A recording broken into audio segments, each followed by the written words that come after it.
फैसला बाद में पतंग की डोर से वफात पाने वाले आसिफ इशफाक के कत्ल के 4 मुलजिमान को गिरफ्तार कर लिया गया है। अब जुर्म साबित होने पर इन मुलजिमान को कितनी सज़ा होगी या फिर कितना जुर्माना हो सकता है, ये तमाम तर मालूमात मैं आपको आज की इस वीडियो में फराहम करूँगा।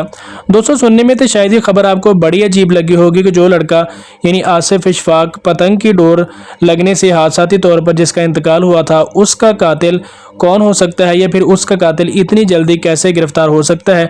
लेकिन सीसीटीवी फुटेज की मदद से पुलिस ने बड़ी कार्रवाई की है और 4 पतंग उड़ाने वाले लड़कों को उस एरिया से गिरफ्तार किया है और बताया ही गया है कि इन चारों में से एक मरकजी मुलजिम मोहम्मद आबिद है, जिसकी पतंग की डोर लगने से आसिफ इशफाक का गला कटा और उसकी डेथ हो गई है।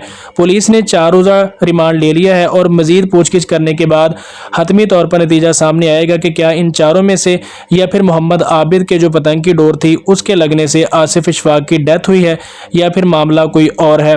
वकील की जानिब से यह भी बताया गया है कि अगर मामला दियत पर आता है तो इन मुलजमान को जिस पर जुर्म साबित होता है 65 लाख रुपए तक जुर्माना हो सकता है जी, जो इनको लाजमी तौर पर अदा करना पड़ेगा।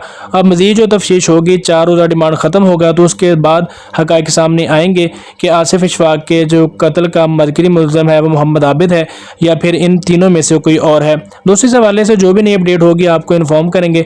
चैनल पर नए हैं तो सब्सक्राइब करें। मिलते हैं किसी नेक्स्ट वीडियो में, तब तक के लिए अल्लाह निगहबान।